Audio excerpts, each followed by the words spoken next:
Good morning. एक बार फिर आपका स्वागत है मेरे YouTube चैनल अंतरिक्ष गौतम पे। अब हम देखेंगे कि एक सर्कुलर रिंग है इस तरीके से। ठीक है, ये तो एक तरीके से डिस्क जैसी है, लेकिन इसमें मान लो बीच का कुछ हिस्सा है ही नहीं। केवल ये जो मेटल की रोड अगर आप देख रहे हो, केवल ये मेटल की रोड एग्जिस्ट करती है। ठीक है, अब इस मेटल की रोड के ऊपर चार्ज डिस्ट्रीब्यूटेड है, और वो कितना चार्ज डिस्ट्रीब्यूटेड है? Q। ये चार्ज डिस्ट्रीब्यूटेड है इस पूरी की पूरी रोड के ऊपर, और मेरे को इसके सेंटर से स्मॉल x डिस्टेंस पर एक पॉइंट है, वहां पर मेरे को इलेक्ट्रिक फील्ड निकालनी है। वो इस स्थिति में है।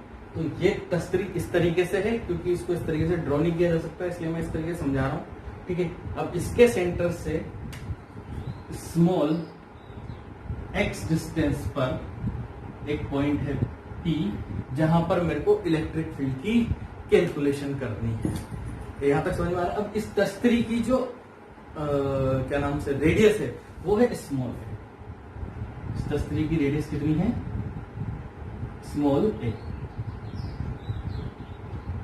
ठीक है, तो अब अगेन मैं वही करूंगा, एक स्मॉल एलिमेंट कंसीडर कर लूंगा इस तस्वीर के ऊपर कहीं पर भी है।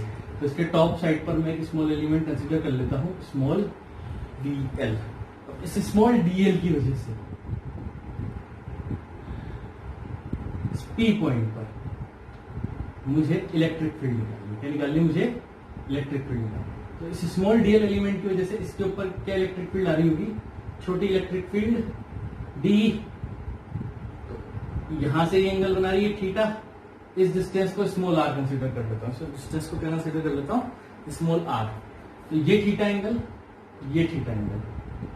हॉरिजॉन्टल में इसका कंपोनेंट क्या है मेरे पास में? DE cos theta. वर्टिकली क्या कंपोनेंट आया मेरे पास में? DE sin theta. सेम ऐसा ही कंपोनेंट DL यहां पर अगर कंसीडर करूंगा, तो यहां पर भी मेरे को वही स्थिति मिलेगी। ये अगेन थीटा एंगल बन के आएगा मेरे पास में, ये अगेन थीटा रहेगा। यहां पर वही DE cos theta horizontal component, और ये DE sin थीटा। तो अगेन जो वर्टिकल कंपोनेंट है वो तो एक दूसरे को फिर से क्रॉस कर लेंगे। बचेगा क्या मेरे पास में? केवल DE cos थीटा। तो मेरे को सॉल्व किसको करना पड़ेगा? केवल DE cos थीटा को लेकर। अब बात करते हैं इसके ऊपर चार्ज की। अगर इसके ऊपर टोटल चार्ज Q है, तो इसके ऊपर DL एलिमेंट के ऊपर चार्ज कितना होगा? अगर टोटल चार्ज Q है, स्मॉल q है, तो इस DL छोटे से एलिमेंट पर चार्ज कितना होगा? तो सबसे पहले तो मैं कंसीडर करता हूं कि सपोज इसके ऊपर जो चार्ज डेंसिटी है, suppose charge density is lambda. Lambda क्या होगी? Q upon length. अब इसकी लेंथ कितनी है? इसकी लेंथ इतनी ही है जितनी इसकी पैरामीटर है। इसका पैरामीटर कितना है? अगर इसकी रेडियस a है, तो पैरामीटर क्या होता है? 2 पाई a। This is 2 pi a। ठीक है, तो ये तो होगी इसकी लैम्डा। अब बात करें dl पर कितना चार्ज होगा, तो इस पर चार्ज होगा dq। Charge on dl is dq is equal to lambda into DL। अब यहां पर लेमडा की वैल्यू रखनी है मेरे को Q अपॉन 2 पाई a। तो dq क्या हो गया मेरे पास में? Q into DL upon 2 pi a। ये तो हो गया मेरे पास छोटा सा चार्ज ऑन DL। तो मेरे पास DL पर टोटल चार्ज है कितना? अब इस छोटे से चार्ज की वजह से इस पर जो छोटी सी इलेक्ट्रिक फील्ड लग रही है DE, उसकी वैल्यू कितनी होगी? उसकी वैल्यू कितनी होगी? अब इस DQ एलिमेंट की वजह से, इस DQ चार्ज की वजह से इस पे इलेक्ट्रिक फील्ड कितनी लग रही है? DE। तो वो लग रही है स्मॉल DE। और ये कितनी है? 1 upon 4 pi epsilon not. Charge कितना है मेरे पास में? QDL upon 2 pi a। और डिस्टेंस कितनी है? स्मॉल r का स्क्वायर। ठीक है, तो ये आ गया मेरे पास में छोटे से चार्ज की वजह से छोटी सी इलेक्ट्रिक फील्ड। अब इसका केवल कौन सा कंपोनेंट इसके ऊपर एप्लीकेबल है? Horizontal component. वर्टिकल कंपोनेंट आपस में कैंसिल हो चुका है।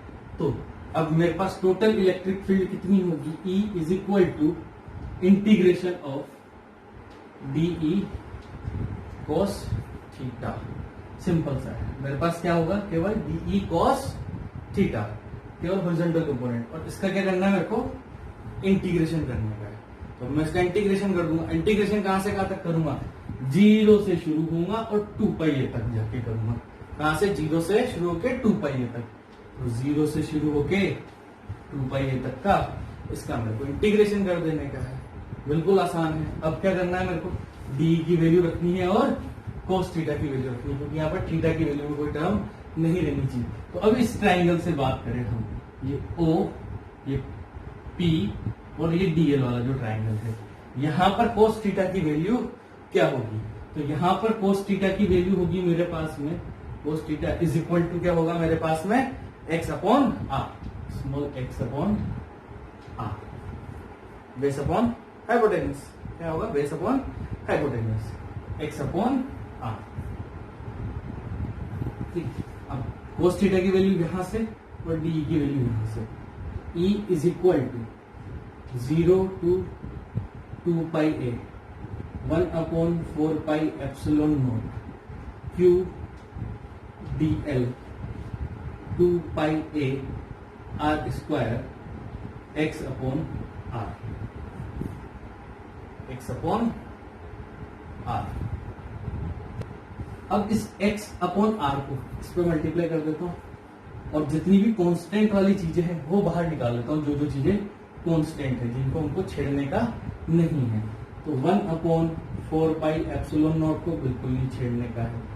Q dl, सॉरी dl तो कांस्टेंट नहीं है तो चेंज हो रहा है। Q upon Q into x upon 2πa r cube 0 to 2πa dl। कोई दिक्कत यहाँ पर? कुछ नहीं। अब क्या करना है? केवल डीएल का इंटीग्रेशन करने का है, तो केवल डीएल का इंटीग्रेशन कर देंगे। डीएल का इंटीग्रेशन क्या होगा? E इज इक्वल टू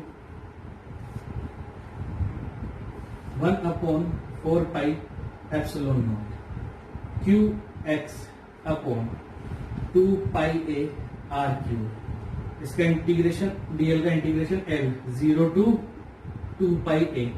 अब दोनों की वैल्यू को रखूंगा तो 2πa माइनस 0, तो बचेगा क्या? 2πa। तो E is equal to 1 upon 4π epsilon naught Q into x 2πa r cube 2πa minus 0। ये 0 तो खत्म हो जाएगा। अब मेरे पास क्या बचा? E is equal to 1 upon 4π epsilon naught Q x upon 2πa r cube into 2πa से 2πa कैंसिल आउट कर दिया। अब मेरे पास में क्या बचा? x upon r cube.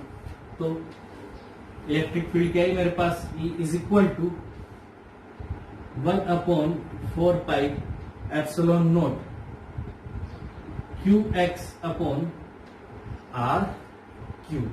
तो ये आ गया मेरा फाइनल आंसर। आ गया क्या? नहीं आया, क्योंकि r क्या है? अननोन है, और इस अननोन को मेरे को रिमूव करना है। r की वैल्यू क्या होगी? स्मॉल r की वैल्यू क्या होगी? X square plus a square की पावर 1/2। तो r is equal to x square plus a square की पावर 1/2 को इस इक्वेशन में प्लेस करना है। तो E is equal to 1 upon 4π epsilon naught Q x upon x square plus a square की पावर 3/2। ये 3 था, ये 1/2 होके मेरे पास में क्या बचा? ये एक साथ में 3/2। अब मैं इसके डिफरेंट केस देखूंगा, ठीक है? अब मैं इसके डिफरेंट केस देखता हूं। डिफरेंट केस कैसे? अगर if small x is very very very greater than a, मतलब ये x इतनी दूर चला जाए कि ये a जो डिस्टेंस है इसकी कोई वैल्यू ही ना रहे। तो इसकी कोई वैल्यू अगर ना रहे तो क्या होगा, इस ए को मैं नेग्लिजिबल कंसिडर कर लूंगा। क्या करूंगा, इस ए को नेग्लिजिबल। तो ए को अगर मैं नेग्लिजिबल कंसिडर कर लेता हूं तो मेरे पास में आंसर क्या आएगा, उस चीज को देख लेते हैं। ठीक है, इसको अगर मैं नेग्लिजिबल कंसिडर कर लेता हूं तो E is equal to 1/4πε0 Q into x, x square की पावर 3/2। ठीक है, अब ये क्या बचा, इससे ये कट गया और इससे एक एक्स कट जाएगा, तो नीचे मेरे पास में क्या बच जाएगा, E is equal to 1/4πε0 Q upon x square, जो कि एक सिंगल चार्ज पार्टिकल की वजह से जो किसी भी पॉइंट पर इलेक्ट्रिक फील्ड लग रही होती है। मींस जब x बहुत ज्यादा दूर हो जाएगा और a नगण्य हो जाएगा, a नेग्लिजिबल हो जाएगा, तब ये सर्कुलर जो डिस्क है ये खुद एक सिंगल चार्ज पार्टिकल की तरह एक्ट कर रही होगी और मेरे को होगा वही फॉर्मूला दे देगी जो कि सिंगल चार्ज पार्टिकल के लिए एप्लीकेबल होता है। अब केस 2 की बात करें, सेकंड केस देखते हैं। If point P is at the center of the ring, if point P is at the center of the ring, अब क्या हो रहा है कि ये जो P पॉइंट है इसके सेंटर पे चला गया, मतलब x क्या हो गया आपका 0। क्या हो गया आपका x 0। अब x का 0 होते ही इस इक्वेशन में E is equal to 1/4πε0 Q into 0 upon 0 का स्क्वायर प्लस a की स्क्वायर 3/2। इलेक्ट्रिक फील्ड क्या हो गई 0। पहले भी हमने जब चार्ज पार्टिकल के बारे में पढ़ रहे थे तो हमने यही पढ़ा था कि किसी भी मेटल चार्ज पार्टिकल के बीच में इलेक्ट्रिक फील्ड नहीं होती। एग्जैक्टली वही जो चार्ज पार्टिकल था उसके सेंटर में कोई इलेक्ट्रिक फील्ड नहीं होती। हमारे पास में डेरिवेशन के थ्रू भी यही आंसर आया है। अब इसके अलावा ये दोनों डेरिवेशन बहुत इंपॉर्टेंट है नेक्स्ट ईयर के एग्जाम के लिए, जो अब आपके लिए एग्जाम आएंगे उनके लिए बहुत ज्यादा इंपॉर्टेंट है, बहुत ध्यान से पढ़िएगा। इसके अलावा एक और डेरिवेशन है, वो प्लीज आप प्रैक्टिस करिए। अगर ना आए तो कमेंट सेक्शन में डाल के मेरे से पूछ लीजिए कि वो डेरिवेशन कैसे होगा, मैं उसका भी वीडियो बना दूंगा। लेकिन मैं चाहता हूं एक बार आप खुद प्लीज घर पे ट्राई करें कि एक हाफ रिंग है, ठीक है, इसके ऊपर चार्ज Q है और इससे इसके सेंटर पॉइंट पर इलेक्ट्रिक, इसकी रेडियस स्मॉल a मान के चलिए, और इसके सेंटर पॉइंट पर क्या इलेक्ट्रिक फील्ड होगी इस रिंग के, हाफ रिंग के सेंटर पॉइंट पर। ये डेरिवेशन प्लीज करिए घर के ऊपर, घर पे, और बहुत इंपॉर्टेंट डेरिवेशन है, ठीक है, तो प्लीज देखिए। तो दोस्तों आपको मेरे वीडियो कैसे लग रहे हैं? अगर आपको मेरे वीडियो पसंद आ रहे हैं तो प्लीज उनको लाइक करिए, शेयर करिए और मेरे कमेंट बॉक्स पे जाके कमेंट करिए। अगर आपको कोई क्वेश्चन है तो आपको मैंने व्हाट्सएप ग्रुप का भी लिंक दिया हुआ है, साथ के साथ में ही मेरी नीचे की तरफ आप देख सकते हैं जो लिंक्स के अंदर, आप उस पर जाकर भी मेरे व्हाट्सएप ग्रुप को ज्वाइन कर सकते हैं और जो भी आपकी क्वेरीज है उनको पूछ सकते हैं। प्लीज क्वेश्चन पूछिए ताकि आपको, मुझे भी मालूम पड़े कि क्या समझ में आ रहा है, क्या नहीं आ रहा है और क्या डिफिकल्टीज आ रही है या नहीं आ रही है। तो प्लीज ज्यादा से ज्यादा इसको शेयर करिए, लाइक करिए, सब्सक्राइब करिए और ज्यादा से ज्यादा शेयर करिए। थैंक यू, धन्यवाद। Stay home, stay safe.